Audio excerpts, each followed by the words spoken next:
Hey you guys, it's Zahava. Welcome back to the channel. In today's video, we're just going to be doing a really quick reading vlog catch up. And the reason is because I'm actually going to be doing a summary video of all of the books that I read in December and all of the books that I read in January at the beginning of February. And the reason for that is because at the time you see this video, I am currently healing from jet lag. I'm trying to reverse the jet lag. I have just gotten back from Australia by the time this video is posted, and usually it takes me about 5 days or so for the jet lag to sort of run its course. And I just knew that with all of the catch up from work and things like that, I would not be able to get a video out, let alone edited for you guys. So I just decided to do this ahead of time. So what we're going to get is just kind of a little catch up as to where I am right now in my reading. And then afterwards, at the end of January or beginning of February, I will give you a much bigger list, which is a rundown of all of the books that I read in December and in January. So hopefully that makes sense. So without further ado, let's get right into the vlog. And I want to tell you guys how I feel about certain of the books that I just finished and why I feel that way. So I finished Tuesdays with Maury. Now I had assigned this book to the 52 Book Club's Reading Challenge prompt for the one that has sold over 1 million copies. I'm not exactly sure what number that is, but I'll write it across the screen. And I think that this one I ended up giving like 2.5 or 3 stars, because I know on Goodreads you can't really give half-star or quarter-star ratings, but I believe that on Storygraph I did give it 2.5. Pretty sure I gave it that. And I guess the reason for that is because it started off being like, I cried within like the first 2 pages because I could tell that this was going to be like a really emotional story. And in the end, it didn't end up being like that. And I had seen somebody's Goodreads rating about this book saying how like it kind of read like one long Hallmark greeting card.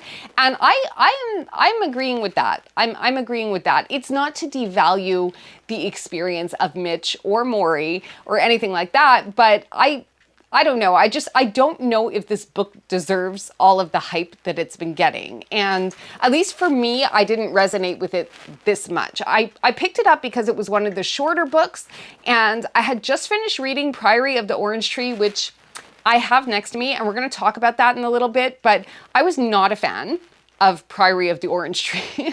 But I had just finished reading it, and after like 800 pages, I just wanted something that I could finish really, really quickly. And because this one was a really short book, it was like under 200 pages, and it took me about 3 hours to read in between getting up to like do cooking, answer the door, answer some emails. You know how your life gets interrupted. So I did all of that. It did take me less than a morning to read this book, which made me feel very accomplished because I was able to sort of check this one off the list. And of course, this book has been around for years and years. So I finally have jumped on the bandwagon, and I guess I just jumped right off. It's not a bad book. It's not a bad book, but it wasn't a great one, if you know what I mean. So I was left feeling kind of meh about it. And yeah, so I mean, if you like a review of a personal tale of somebody's transformation, having met with a teacher or a mentor that they really resonate with in their life and how that person affects them, and you know, you might like this book. You might like this book. It is about a man who is dying and who is documenting the process of dying. And Mitch, who is the author, is the person who used to be a student of Maury's when Maury was a teacher at Brandeis.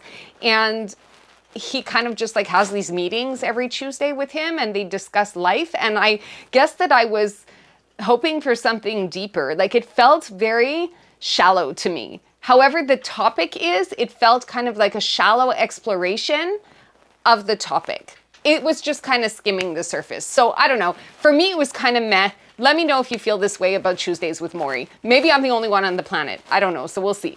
The next book I wanted to talk to you guys about is Gone Girl, and I DNF'd this book. I'm pretty sure that I have mentioned this before in a previous video, but I could not stand Amy's character, so I DNF'd this book.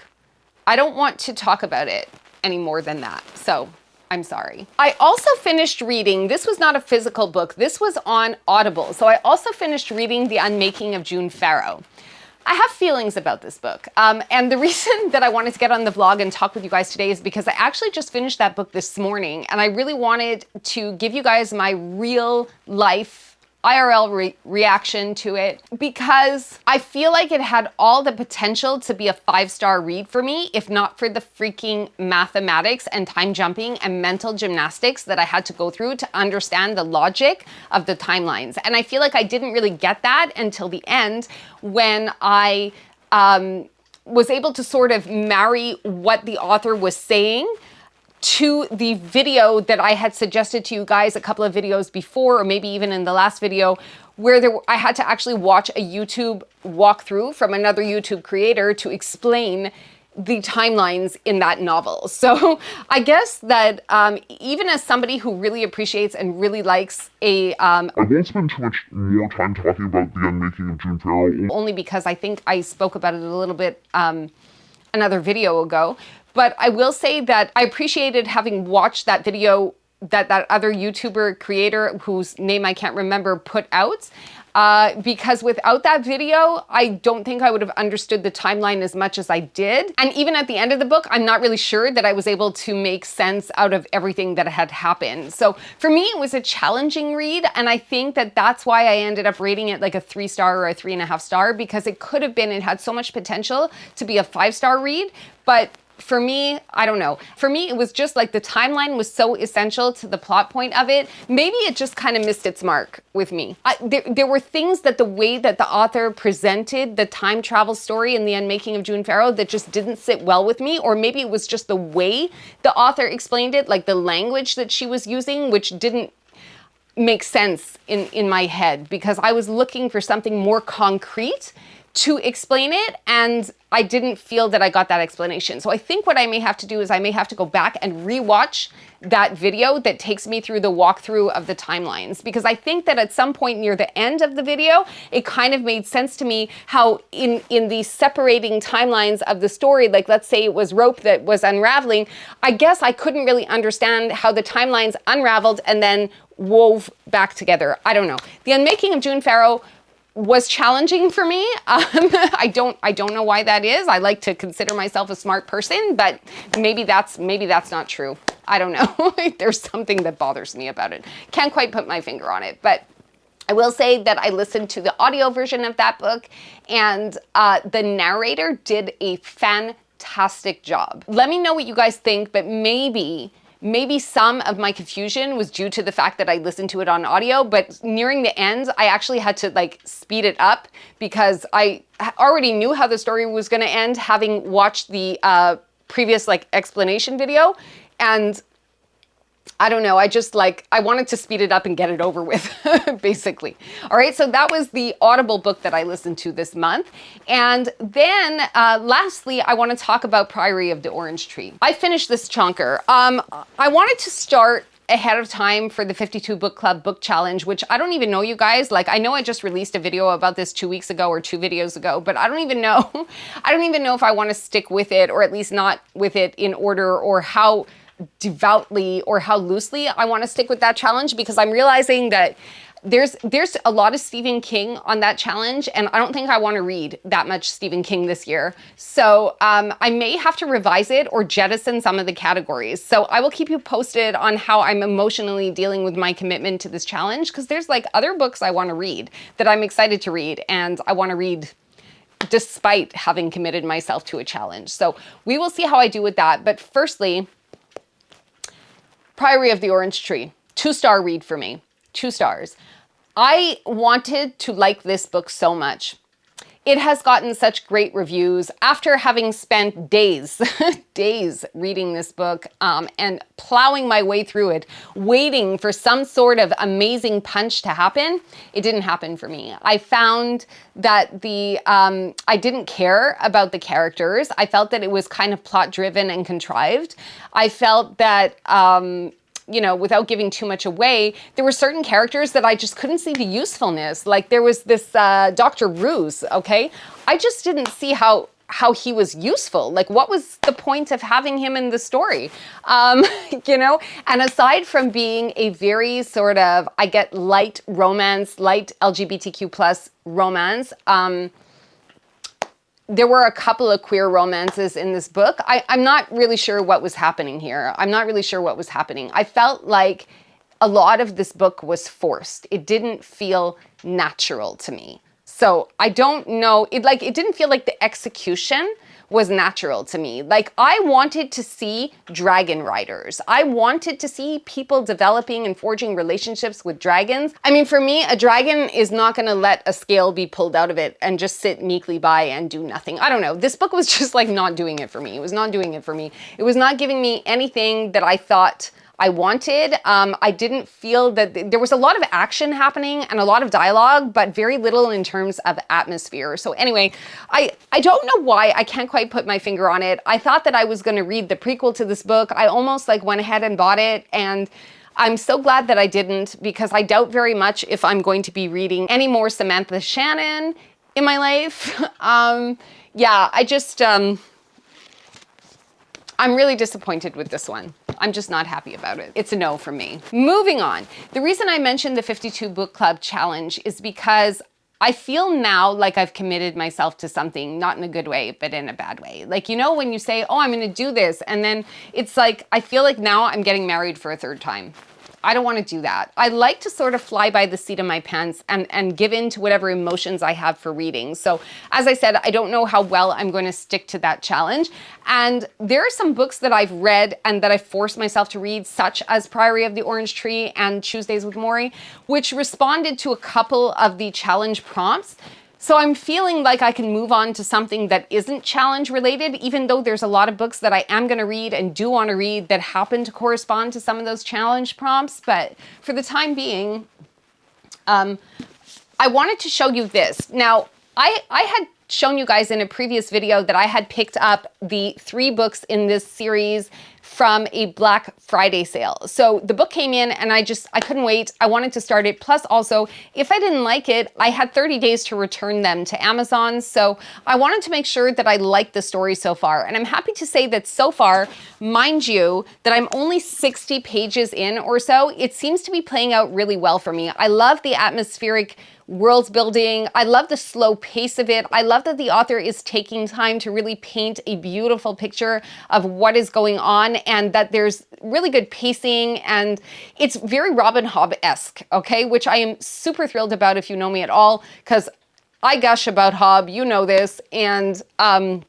this is reading like a Robin Hobb book. I can hardly tell if it's John Gwynne or Robin Hobb, which for me might be insulting to you guys, but for me this is a terrific thing because it means that the chances that I DNF this book are not very high. So I'm only 60 pages in. I had some time to record video and or read this morning. I chose to record video because I definitely want to get this content out for you guys, bring you up to speed on where I am. So though the Shadow of the Gods or the Bloodsworn Saga trilogy is not a part of my reading challenge for this year, I did want to give it a try, and so far I'm liking it, so I will let you know how I feel about it at the end of this book. Will I delve into books 2 and 3 directly after finishing this one?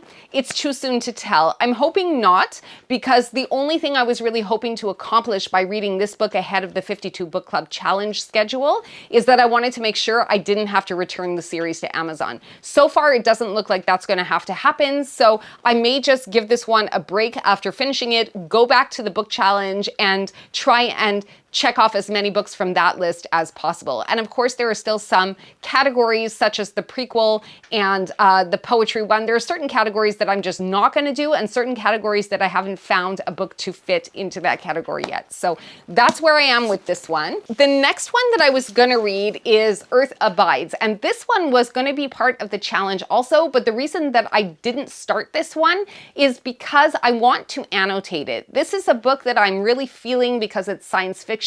I may have some feelings about that I want to take down, make note of. For whatever reason, I feel like I want to annotate this book, so I know it's going to take me longer to read. And at the time that I'm filming, I still have about 20 days where I'm at home before I'm going to be going to visit my sister. So I want to make sure that I have time. I don't want to rush through the reading of it. And that kind of brings me to another point, because having the challenge, and I'm already having regrets about having it, and I'll tell you why. Having the challenge is actually making me feel like I'm running a marathon, and I don't love it because it's making me feel like I got to rush my way through these books. and to sort of check them off some arbitrary list and some arbitrary competition that I set out for myself. And I'm not loving it. I'm already having a hard enough time getting online to vlog with you guys because I have this commitment to you, which is like paramount for me. And, you know, we can't discuss books if I'm not putting out videos regularly. So I have that to sort of contend with as well. But having this challenge as an additional pressure on me kind of makes me feel like I'm trying to rush through all of my reading just so I can mark something off as having been completed, because I have some sort of an obsession with measuring my own personal success through the amount of production or output or completed things that I can physically see that I've done. So I'm starting to wonder if I'm losing the point or missing the point, or if there is a dangerous line being walked between, am I reading for enjoyment, for pleasure, for escape, or am I reading just to check something off of a list? Am I reading for enrichment?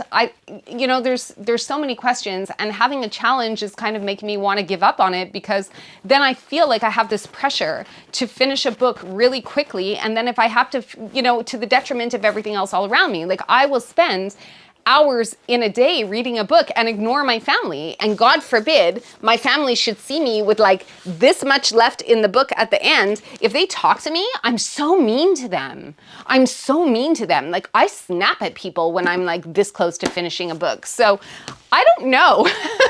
I don't know if that's normal or if I'm the only one that feels this way, but there's a lot of complicated things happening in my brain and with my emotions. Sorry, you guys, my battery just died. I just had to go and change my battery again. But all that I wanted to say essentially is that because I have put upon myself, literally nobody asked me, Zahava, will you take part in this challenge? It was something that I did totally by myself, to myself, and I'm having serious regrets about it. And this is like, it's only been like, what, a few weeks, maybe? So I'm just worried that taking part in this challenge is going to kill my love of reading. And that's a very scary and serious place to be in. So I'm dealing with that. And I think I feel myself in a way that I'm really not proud of, rushing through the books that I'm reading, because for some reason my brain is telling me you have to check it off the list. And I think that if I'm at that point, I've missed the point entirely, because the whole point of that challenge is to challenge yourself to read more. But I'm not sure that I need to challenge myself to read more. I have all the books I want to read, and I'm not someone that loses discipline really easily. So I can just pick up the book that I'm in the mood to read at the time. And I'm just wondering if I should just abandon the challenge entirely. And I'm wondering also whose permission I'm seeking and why I'm seeking permission to do that. So there are some things. There are some emotional things going on with me and some very cerebral things going on with me. And I'm not sure that I'm somebody that's meant to follow a reading challenge, because I tend to like to carve my own pathway anyway. And I'm regretting my commitment to it. So I'd like to know what you guys think, just because I think there's strength in numbers, and your guys' advice and maybe consoling will kind of help me to determine what it is I want to do. Because now I'm at the point where I feel like I need permission to quit it. And I've hardly even just begun. So it kind of feels like a cop-out. And it's not because I'm not going to be reading. I just don't like being told what to do, even if I'm telling myself what to do, if that makes sense. So not great with commitment, you guys, not great with commitment. So the next thing I wanted to show you guys is just like a little mini book haul that I did over Thanksgiving weekend, basically. And I picked up some books that you guys probably already know very well, but they're all new to me. So I just wanted to show you guys what they are. I don't really know much about the plots necessarily, only what I've gathered from BookTube and the backs of the books wherever it's appropriate. But I just wanted to show you some of the books that I picked up, and hopefully I'm gonna like them. This has been around for a while. This has been on my radar, and I just finally was able to get a copy because I think it had like a really big discount, like 30+% off. And because I picked up this and the other 4 books that I'm just about to show you, you can kind of understand why I want to sort of bench that challenge already, because this is one that I want to read this year. And you know, I don't want to wait, basically. So if it takes me some time to read this book, then I'm gonna obviously not be able to get to certain books on the challenge. And again, I think it's because I've assigned myself 4 Stephen King books for that challenge that I really don't wanna read. I don't wanna read 4 Stephen King books this year, if I'm honest. So I'd rather read this. Over Black Friday, what happened was I purchased a copy of The Silent Patient and a copy of Here One Moment. Now, these books, I'm not going to spend time talking about them because they're quite popular on BookTube and Book Talk, etc. So you guys know what they are. But the reason I mention it is because these books were marked as delivered. They were marked as delivered by Apple Express Courier here in Canada, and I had ordered these books on through Indigo over Black Friday weekend.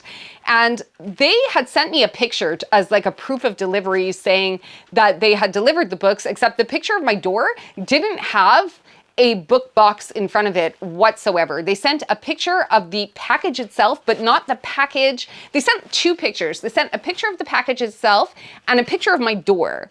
And then they didn't have a picture of the package at my door or in front of my door. So I thought that that was very bizarre. So I called up Indigo, or I went to speak to their online support, and they ended up refunding me. Long story short, they looked at the photos. They agreed that I was right, that it was bizarre, that there was no photo taken in front of my door. And they ended up refunding me because they couldn't just redispatch the books or resend the books. They ended up refunding me, and I purchased them again along with a copy of One Dark Window. So this original package of 2 books went AWOL. I got refunded for them, and I ordered these 3 because there was a sale and I wanted to take advantage of the sale. So I just added another book to that package. 2 days later, my downstairs neighbor who texts my husband to let him know that his son brought in a package for me either the day before or the day before that. And it was the original package of these 2 books. So I had been refunded for books that were indeed delivered. And then I had went ahead and like bought them again because the communication, I guess, downstairs didn't result in me getting the information on time. So I didn't know that I actually had the books, especially given the fact that the photo showing them delivered to my door showed my door with an empty balcony. Like there was nothing there to prove that a box had been delivered. So what happened was, in between the time that they had delivered and taken the picture and the time that I had seen the email that it was delivered, because why would anybody ring my doorbell, right?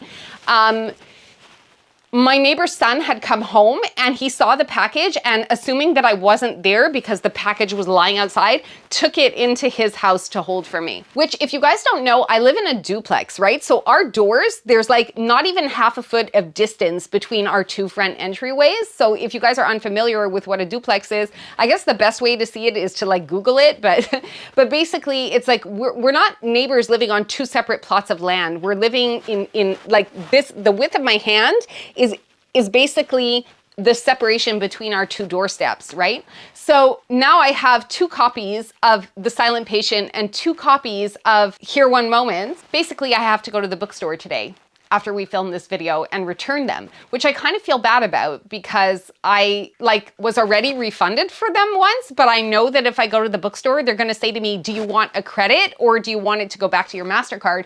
And I'm pretty sure I'm gonna say I want it to go back to my MasterCard, which I think really makes me a horrible person.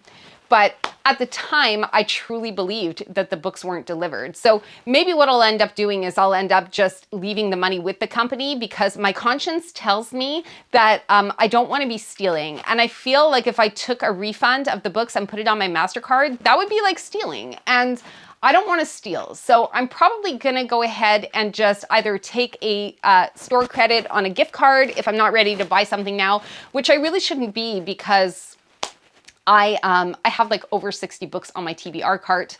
So that's definitely a video that we're gonna have to do. We're gonna have to do that, but not right now. I wanna wait until maybe February or March and see like what kinds of books I could, sort of cycle through before I do that. I actually have like a pile behind me. I don't know if you guys can see it right there, but that's where the books are starting to pile up right now. So it's getting precarious, and I don't know exactly what the value of these 2 books would be because I did buy them on sale. So anyway, I'm gonna return them to the store. I'll probably end up picking out some more books, but maybe I'll try and limit myself to the bargain section, get more bang for my buck. But I definitely feel really bad taking a refund on my credit card because that to me feels like theft. And I don't want to do that because that's not who I am. So my guilt will make me leave the money with the company, because at the end, you know, they gave me a really good customer service and they believed me and they were able to see the same photos that I was able to see and they gave me the benefit of the doubt. So I do not want to be stealing from that company. So I'm just going to go ahead and exchange those books for something else and or a gift card to spend at a later date. Okay, and the last book that I have picked up on Black Friday weekend was a copy of Piranesi. This one I didn't realize was such a small book. Like if you compare, okay, you guys, like if you compare, I didn't realize that Piranesi was so small. And so again, because it's so small and because it's like written, I don't know, it looks like it could be a really fast read.